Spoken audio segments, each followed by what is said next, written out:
Steve Holland. Good afternoon, everyone. There's a lot going on today, so I'm going to try to keep this on the briefer side. This morning, the President announced the official approval of the presidential permit for the Keystone XL Pipeline. The last administration spent 8 years delaying this enormous investment in American energy independence. President Trump is moving this project forward in just 8 weeks. And just as he promised, it's an even better deal for the American people than before he took office. This project will directly generate an estimated 16,100 jobs, according to the State Department, all without spending a dime of taxpayer money. In many ways, this project represented everything that was wrong with the infrastructure permitting of the United States. TransCanada spent an incredible amount of resources attempting to comply with government regulations, only to be denied and delayed for political reasons. But the days of pointless government bureaucracy holding up progress and production have ended.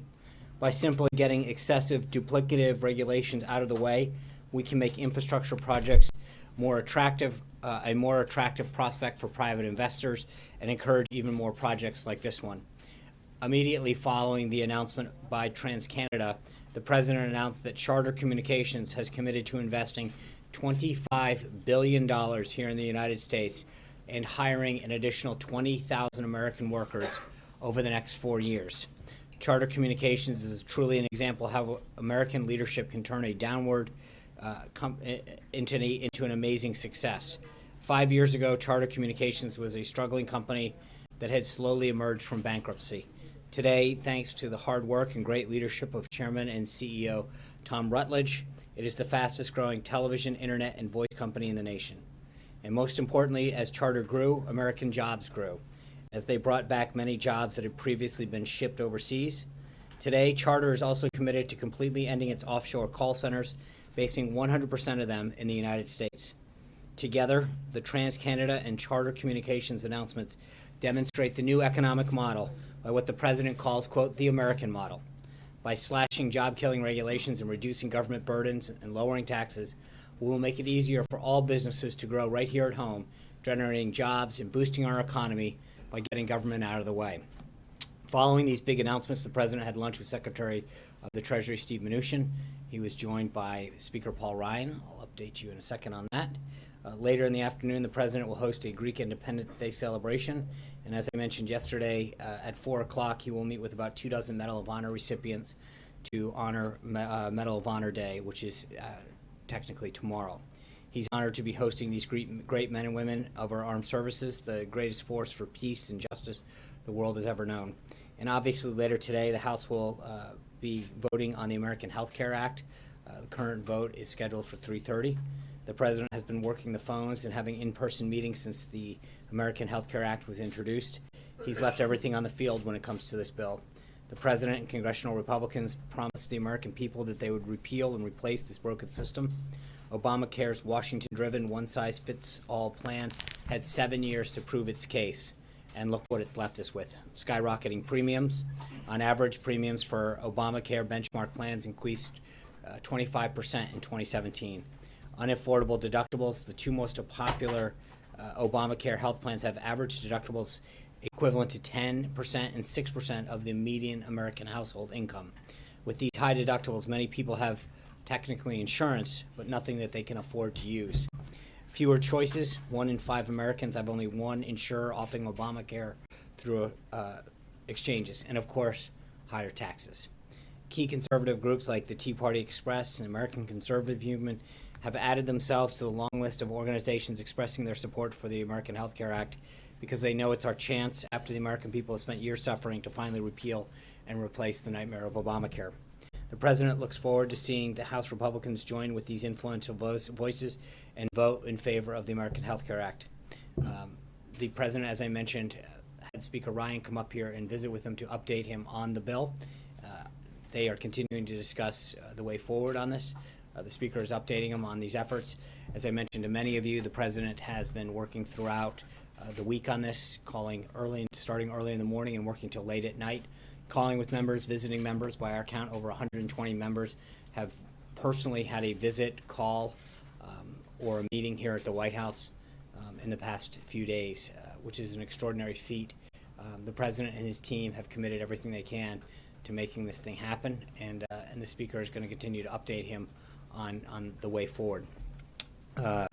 Finally, a few administrative notes here at the end. Yesterday, senior-level United States and Israeli delegations concluded 4 days of intensive talks with a particular focus on concrete near-term measures to improve the overall climate in order to advance the prospects of a genuine and lasting peace between Israel and Palestine. The United States delegation was led by Jason Greenblatt, Special Representative for International Negotiation, and included representatives of the NSC and the Department of State.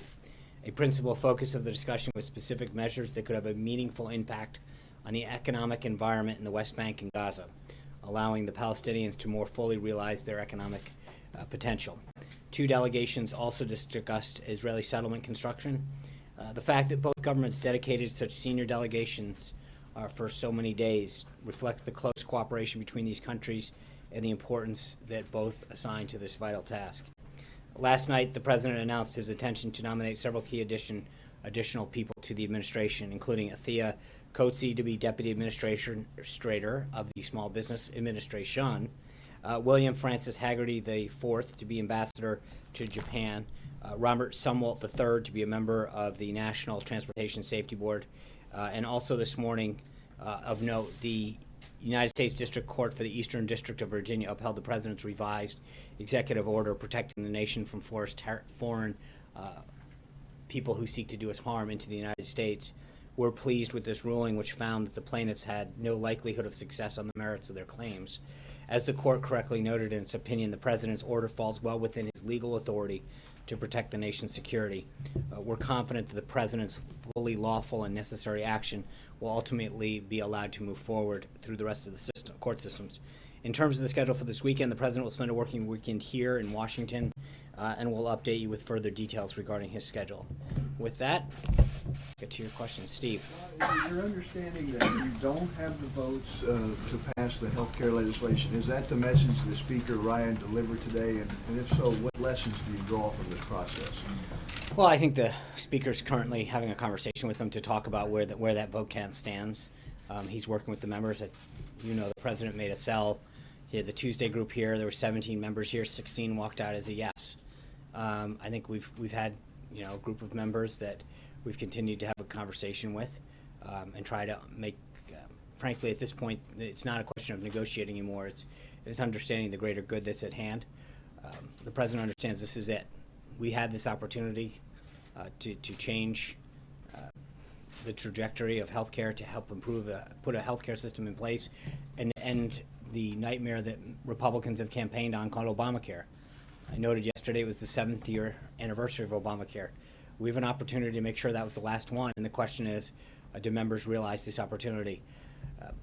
There's no question, in my mind at least, that the president and the team have left everything on the field. We have called every member that had a question or a concern, tried to the extent possible, take into consideration ideas that would strengthen the bill, and it's now going to be up to the members of the House to decide whether or not they want to follow through on the promise of that. But we're going to continue to work with the Speaker and the leadership there to see where the votes are. We're getting closer and closer, but you need to get to 216, and they've started 4 hours of debate. I expect a vote somewhere around the 3:30, 4 o'clock hour. Let's see where we go. Hunter. Thank you, Sean. We're hearing that Paul Ryan and Mitch McConnell wanted to do a clean repeal and then replace over time. In retrospect, would that have been a better approach? And in general, do you think Paul Ryan has handled this well? I don't know that that's entirely the case. I know that this was a joint effort. This is something that the House determined in terms of the three-pronged approach that we had. So I don't know that I necessarily agree with the assessment of how that happened. And in general, is the White House happy with how Paul Ryan has handled this? I think the Speaker has done everything he can. He's worked really closely with the President. I think at the end of the day, I said this yesterday, you can't force people to vote.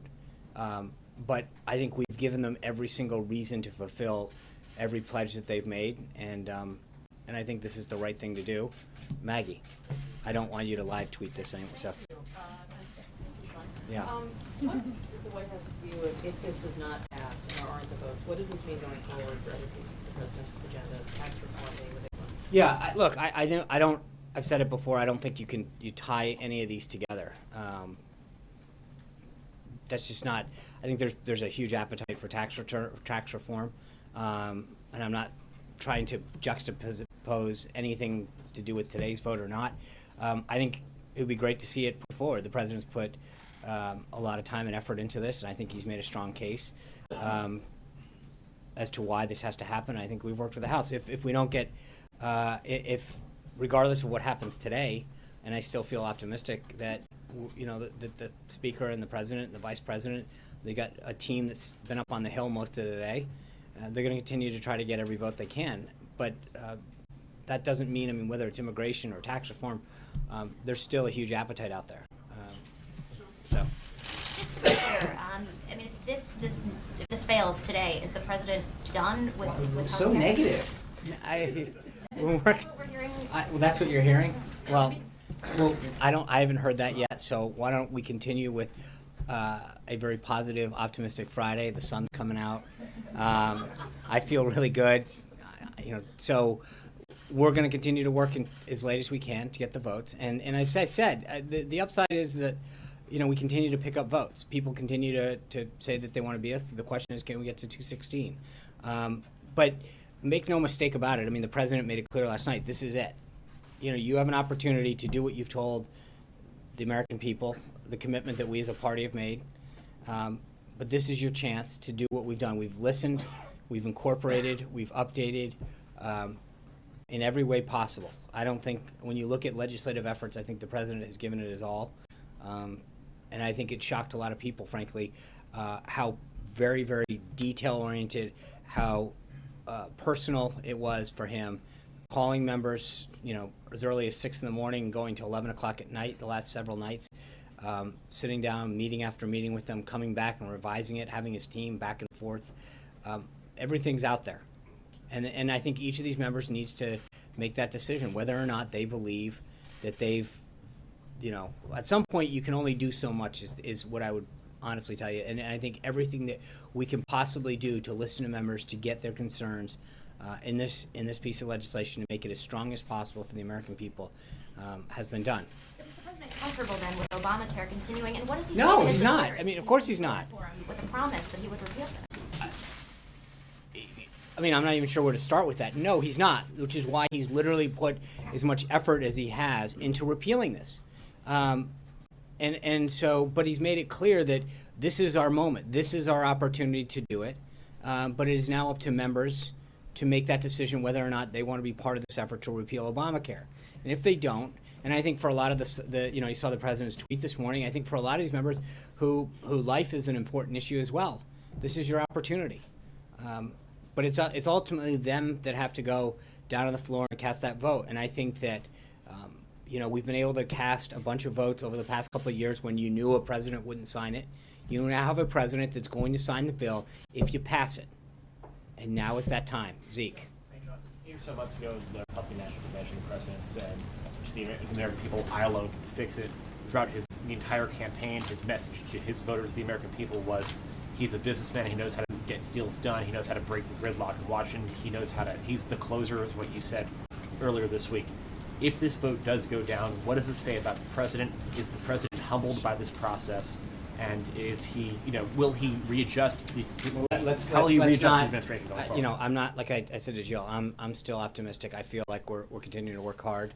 But, at the end of the day, you can't force somebody to do something. I think there's nobody that objectively can look at this effort and say the president didn't do every single thing he possibly could with his team to get every vote possible. And I think that's why, I still feel good about this. But, we are where we are, and members have got to make that decision for themselves. This is the final hour to make that decision. Blake. John, is it under any consideration to pull the bill at all between now and then? You guys are so negative. Well, there's reports out there. I understand, that they're part but of the thinking. there are reports out there.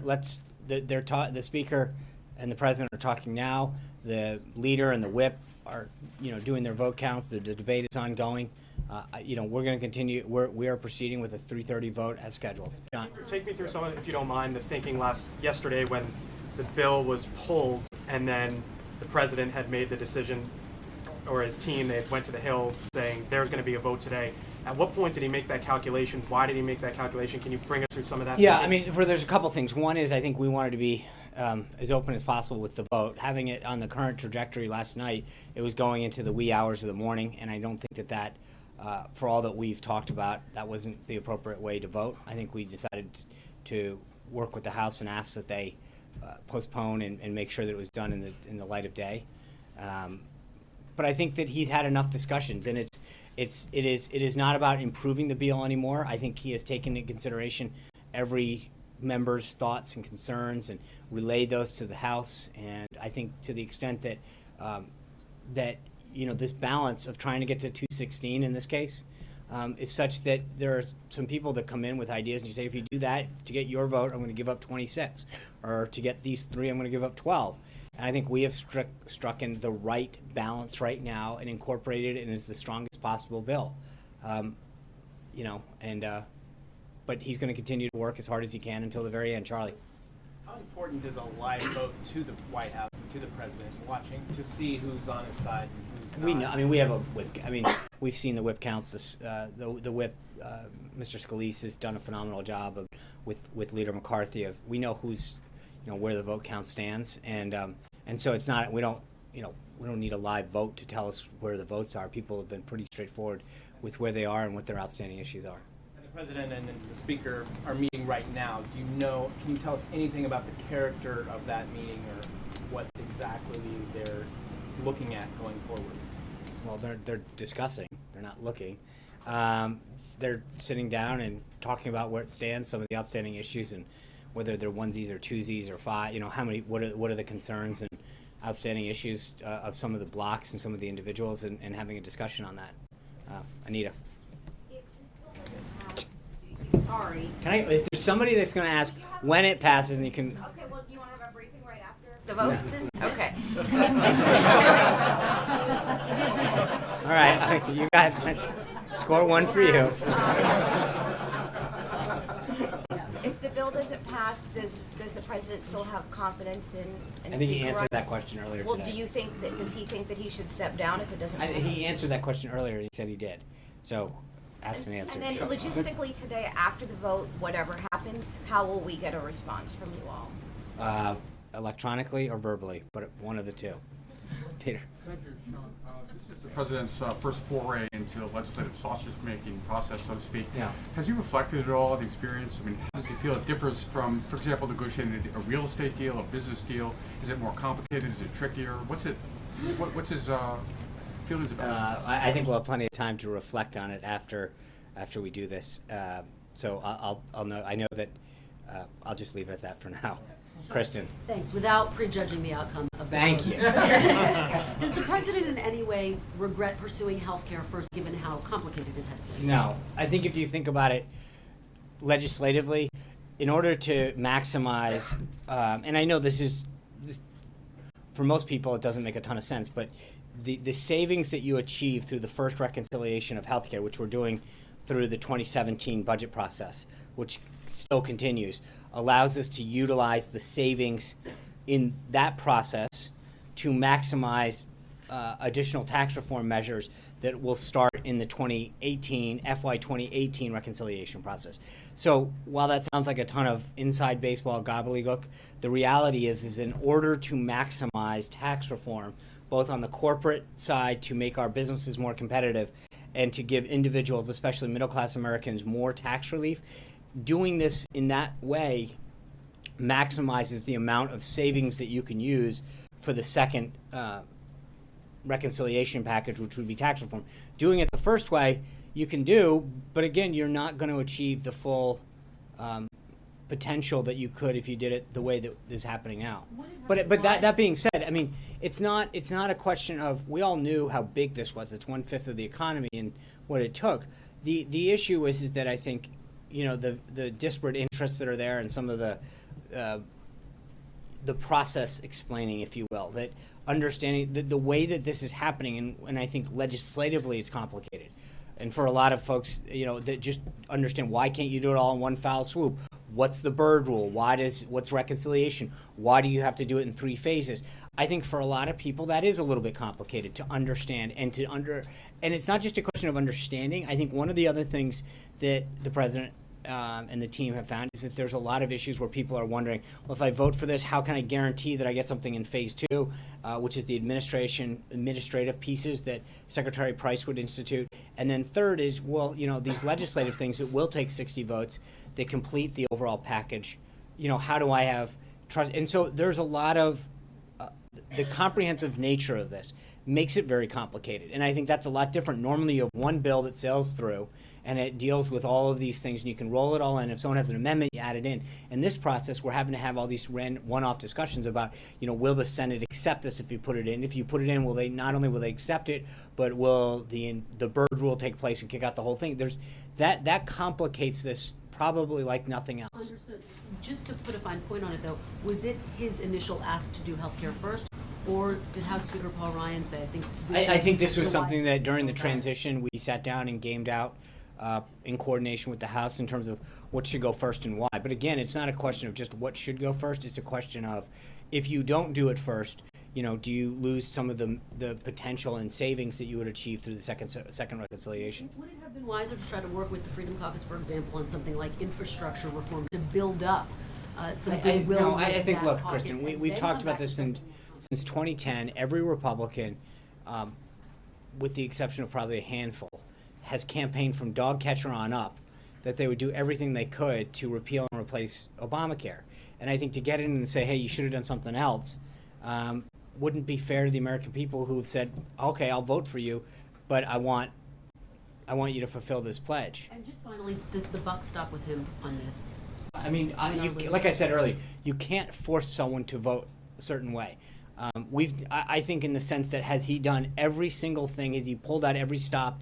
Has he called every member? Has he tweaked every tweak? Has he done every single thing he can possibly and used every minute of every day that's possible to get this thing through? And the answer is yes. Has the team put everything out there? Have we left everything on the field? Absolutely. But at the end of the day, this isn't a dictatorship, and we've got to expect members to ultimately vote to, how they will according to what they think. But I think as the president made clear, they're the ones who have to go back and answer to their constituents why they didn't fulfill a pledge that they made. Non-healthcare question for you. Regarding these documents that Devin Nunes says show incidental intelligence collection of identifying information about people associated with Trump campaigns, can you categorically rule out that Chairman Nunes received or was alerted to these documents from someone at the White House? I'm not aware of where he got the documents from. I don't know. You rule out that they I came mean, from the White House? I can't. I don't know where he got them from. He didn't state it, so I don't have anything for you on that, and so I cannot say anything more than I don't know at this point, Cecilia. So if the president has done everything he can possibly do, and the speaker has done everything he can possibly do, the team has put everything on the table, who's to blame right now for this holdup in your eyes? Again, let's wait and see how this thing. I'm not assigning blame. Well, but you wanted to vote even last night or this morning, so there is a stall. So from last No, night. no, to no. this We did want to vote last night, and I think as I mentioned, as we got into the evening hours, the idea wasn't to bury this at 12 o'clock or 1 o'clock in the morning. Initially, you were asking for one yesterday, and there was a statement from your No, press no, office. and I'm not backing away from that. We wanted a vote yesterday, but as we got the process went on, we realized that vote would occur probably actually into today, in terms of like calendar wise, and that doing it at 1, 2, 3 in the morning was not something that would be in keeping with what we had promised. So who's to blame for the stall? I right don't. now? Is the There's no. Freedom Caucus? Is it- I think it's not a blame right now. It's a question of getting all these members together and dealing with all. I mean, you've seen the activity. You've seen the members go back and forth.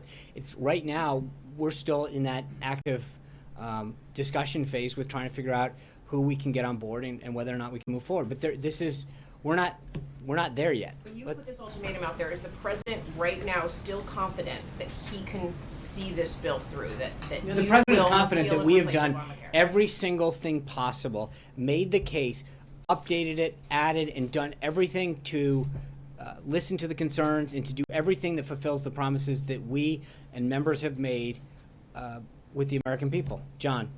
Thank you, Sean.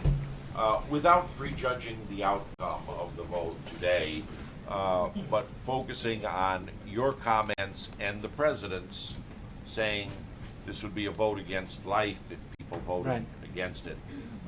Several Republican members said they did not want the vote on Planned Parenthood in this particular bill. Congressman John Faso of New York was particularly outspoken. Did anything come up in the negotiation or from the White House of saying they guarantee a separate vote on Planned Parenthood and leave it out of the bill? I'm not aware of that, John. I'm not aware that happened. The White House, from your tone and the president's, the White House wanted the Planned Parenthood vote in. I'd have to go back and look at. There's a lot of discussions that go on. I honestly can't remember how or when that came up. The other thing I wanted to ask was that the last two members who announced they were no, Chris Smith and Frank Lobiando, Republicans of Right. New Jersey, both cited the number of Medicaid recipients in their district as their premier reason.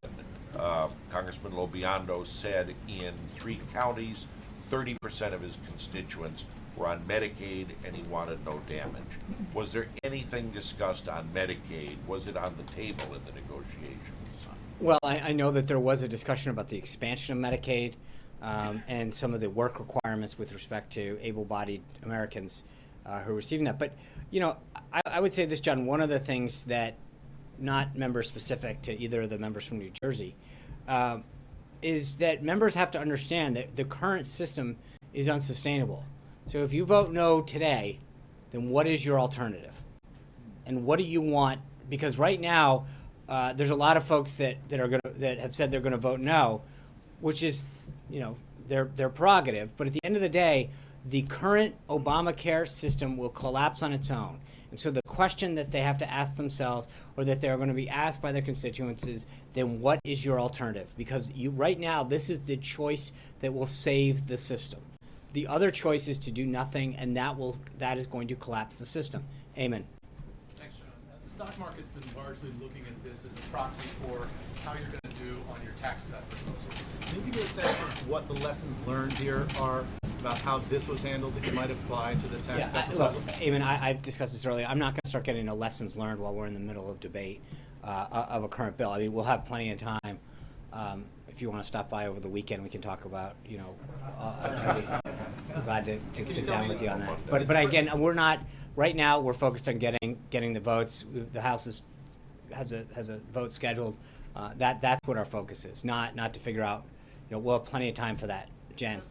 Is the president going to just simply wash his hands of this today? If it doesn't You go his got, way? look, we're not, the president's going to wash his hands several times, but I don't know. A central campaign promise of the president of the United States. I understand that, and so I get it. So slow down. Let's turn on C-SPAN, and I'll watch this together, and then we can discuss what happened. Jen. Treasury Secretary Mnuchin was talking this morning about doing tax reform by the August recess. Mm-hmm. Do you think that that's a reasonable timeline, and why the rush? Are there any lessons learned from this healthcare debate that would say we should again, do I that think quickly? tax reform is something that we've talked about. There's plenty of time. I think it's a goal, and I think it's an ambitious one, and I think it's one that we're going to try to stick to. But let's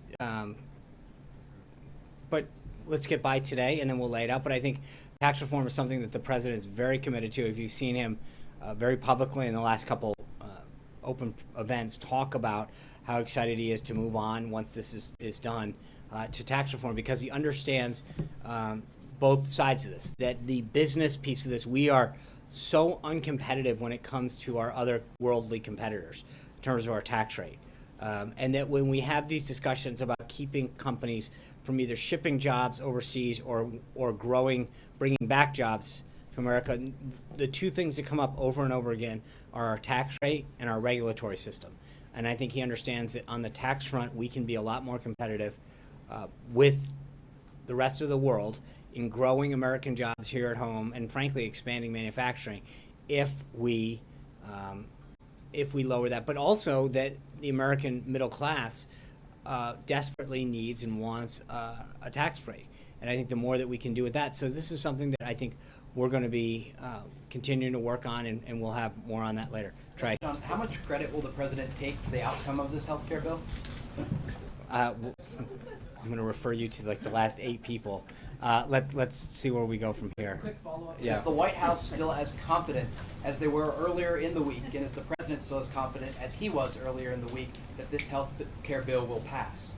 I would suggest to you, it's my answer that I said to Kristen is that we are confident that we have done everything, and it is now up to voters. I mean, the reason the president called for a vote, and respectfully, obviously it's not up to us, but the reason that he asked Speaker Ryan and Leader McCarthy to call for a vote is we've done everything. We've done every single thing that every meeting, every call,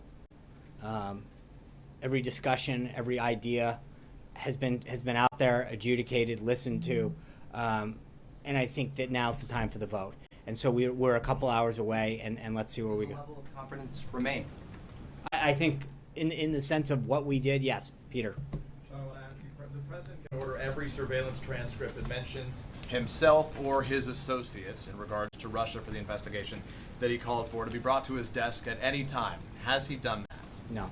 So yesterday you had asked specifically, you said that the concern should be less about the process and more about the substance. I asked because that would be one way to get directly to the substance. On the substance, Devin Nunes said initially that he, quote, there was evidence that, quote, clearly showed that the president-elect and his team were at least monitored. Then today he said, asked if Trump or his associates were monitored or mentioned, he said, we don't know, we won't know until we actually receive all the documentation. The president said he's somewhat vindicated. So given the fact that Devin Nunes doesn't actually know if the president was monitored or whether he was even mentioned, what is he vindicated by?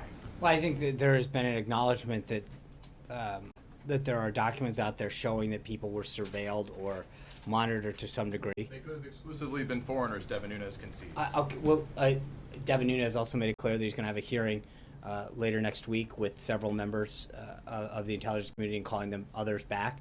And so let's wait and see what is the president vindicated by? The president said he felt somewhat vindicated because I think that there is an acknowledgement that that as we proceed down this discussion, it continues to show that there was something there, and that despite the constant discussion about the process, and hold on, Peter, I understand. I get this is. I understand that, and he also said that he's going to have a hearing and he's going to call the people back and he's waiting for the documents. So let's wait and let that process evolve. Thank you, Sean. A couple of questions. First about Keystone. What changed? It seemed like it took forever in covering the Obama administration for this thing to finally get over the finish line. It never did, and relatively quickly, less than 65 days in, it's finally made its way over the finish line. What changed, especially with respect to the State Department's view of the Keystone XL Pipeline? And is it your opinion that it would be good to hear from the president, win, lose, or draw, after what we learned today vis-a-vis healthcare reform? So, simply put, on Keystone, it was a priority. I mean, the president came in, he signed an executive order on it. He had talked about it during the campaign, and he made it a priority. He made it a priority for his team here at the White House to get it done. Not only the jobs, but incorporating U.S. Steel, and there's a lot of things. But I don't think it's any simpler than he made it a priority for him, his team, this administration, the Department of State, and others, and that's it. He recognizes the importance of that to both energy and to jobs in our economy, and simply got it done. And I'll leave it up to the president once we go forward to see how it goes on. Margaret. Sean, as the deal maker, why does the president feel that this take it or leave it approach is the right one on healthcare? Because I think he has done, I mean, at some point you've listened to everybody, you've gotten all other ideas, you've gone back and forth, you've incorporated them, you've assuaged them in some way, shape, or form, you've updated the bill, and a lot of times it's the same people coming back over and over again. And you go, okay, I've listened to you, I've taken your ideas. At some point, we either have a deal or we don't. And I think that's where the president finally drew the line and said, we've been having this discussion, we've had the meetings, and we've done everything possible to address the concerns and ideas and opinions that people have brought up. And that, I mean, I don't think you can say it any simpler. I think he has done every single thing possible, and you end up at some point finding yourself going around and around and saying, okay, let's call the vote. But isn't there a political cost to a collapse, potentially? I think that at some point there's a political cost to dragging this out as well and saying, let's just keep letting it go. And I think that's where, we've came to a decision that it had gotten as far as it can go. Caitlin? If there's a collapse, though, isn't there a cost that the president will at some point have to, pay for? If it's either In terms cleaning of up what? the collapse that you have been predicting. No, I think for that, look, Obamacare. members, this is, Besides, the upcoming election in 2018, I'm talking about economic impact, all the impact on the states. I like, get there it, will and be I a think, cost. and I think that what we'll have to look at the landscape, and at some point, I think right now Democrats made a decision during this debate that they wanted to stick by Obamacare. I think at some point the president has talked about this, that this is going to collapse, and let's see where this thing heads. But I think right now we have a plan on the table that allows for a solution that will address all of the concerns that, frankly, were initially brought up as far as what the Affordable Care Act was supposed to do. Caitlin? So if you know what the vote counts are right now, and there's no discussion of pulling the healthcare bill, and it gets closer to 3:30 and you still don't have the votes, why vote? I'm not going to discuss our strategy. I mean, But you see what I'm saying? I Like, do. If you know what the votes are and you know that you don't have the votes for it to pass, why vote? I understand your question. I'm just not going to comment on our strategy. I think the president and the speaker are going to have a discussion about where those votes are and what some of the members' needs are, and we'll take it from there. Athena. You talked about all the work that the president and his team have put into this, the early morning calls, late calls. The other day, one of the members of Congress who was here to meet with the president, Congressman McHenry, called to say, we're bringing him to the closer. You embrace that nickname from the podium. Whatever happens today, do you still feel comfortable calling the president the closer when it comes to deal making on all this? Look, I think I said it to Kristen and a couple others. I think he has done everything possible. There's no one, either on Capitol Hill or any honest observer of what's happened, that doesn't recognize the extraordinary feats. But at some point, as I mentioned, this isn't a one-on-one negotiation. This is, you have to get to 216, and I think part of this question is to go to some of those no's and ask them, what is the reason and what would you do? And the problem is that, as I mentioned before, there's this balancing act where to get these two members, you're giving up 14, but we're doing everything possible to get to that 216, and that. I think when you actually objectively look at the effort that was undertaken, there's no question that every single thing that has been done to maximize the vote count on this. And to be very, very clear, this has been addressed a few times, but I want to get a clear answer. You've talked a lot about how this is the chance, this is the opportunity for Republicans to make good on campaign promises. I asked the president a couple days ago what happens when you keep pushing if this fails today, and he said, "We'll wait and see. We'll have to see what happens." Are you saying right now that there will be no future attempts to comply with that campaign promise if today's attempt fails? I can't say that there'll never be, and I'm not going to be fatalistic. We've got to vote at 3:30. I know that the president's made it clear that this is the effort, this is the train that's leaving the station, and that he expects everyone. This is our opportunity. And he's got a lot left on the agenda that he wants to get done, whether it's, immigration, taxes, the border wall. There's so many other things that he wants to get done that we're not going to sit around and figure out. This is the opportunity. This is the time. This is the opportunity for every member who has said that they want to repeal or replace Obamacare to put their vote in the yes column. And last one, if it does pass today, you've talked a lot about this being done in 3 phases, today being phase 1.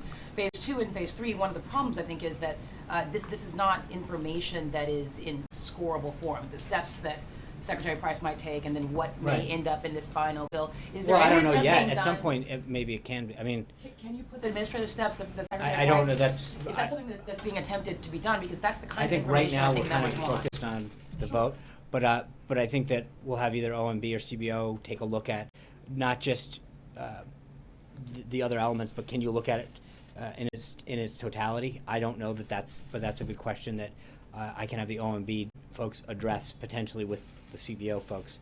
Thank you guys. I'm sure we'll have some additional updates for today. Thank you.